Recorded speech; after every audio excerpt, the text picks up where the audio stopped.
देशी दारू दुकानाचे ना हरकत रद्द करण्यासाठी वंचितचे रिसोड नगर परिषद समोर आमरण उपोषण।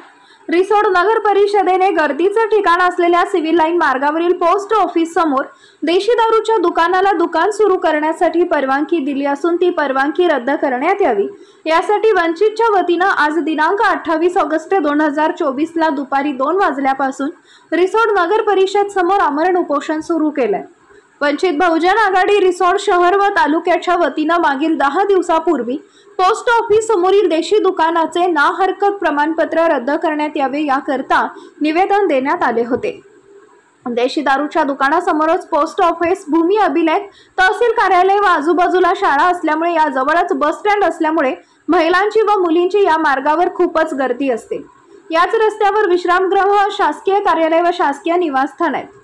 नगर परिषदेच्या मुख्याधिकारी यांना निवेदन देऊन देशी दारूच्या दुकानाला ना हरकत प्रमाणपत्र देणं हा अधिकार नगर परिषदेला असून गजबजलेल्या ठिकाणी देशी दारूच्या दुकानाला रिसोड नगर परिषदेने परवानगी दिल्याने नगर परिषदेच्या कार्यशैलीवर शंका व्यक्त केली जात आहे।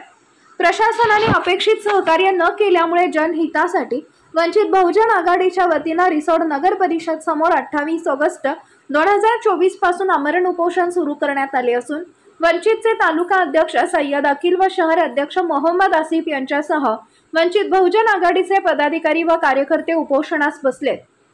यावेळी सम्यक विद्यार्थी संघटना, शहरातील नागरिक, समाजसेवक व सामाजिक संघटनांनी उपोषण मंडपाला भेटी देऊन जाहीर पाठिंबा दिला। जोपर्यंत देशी दारूच्या दुकानाची ना हरकत प्रमाणपत्र रद्द होत नाही तोपर्यंत आमरण उपोषण करणार असल्याचं वंचितच्या वतीने सांगण्यात आले। उदय वार्ता न्यूज रिपोर्टर केशव गरकळ, रिसोड, वाशिम।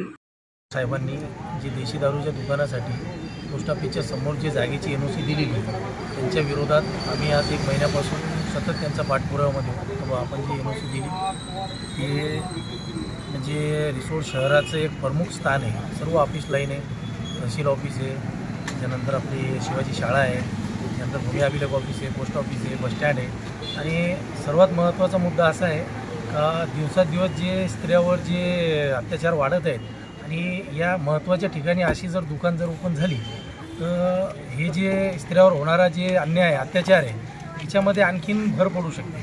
म्हणून शिवसाहेबांना एवढं गांभीर्य या विषयावर असूनसुद्धा ते कुठल्या दबावाखाली का काय ते आम्हाला समजत नाही। पण आम्ही जोपर्यंत त्या जागेची एनओसी रद्द होणार नाही तोपर्यंत कुठल्याही परिस्थितीमध्ये आम्ही इथून उठणार नाही।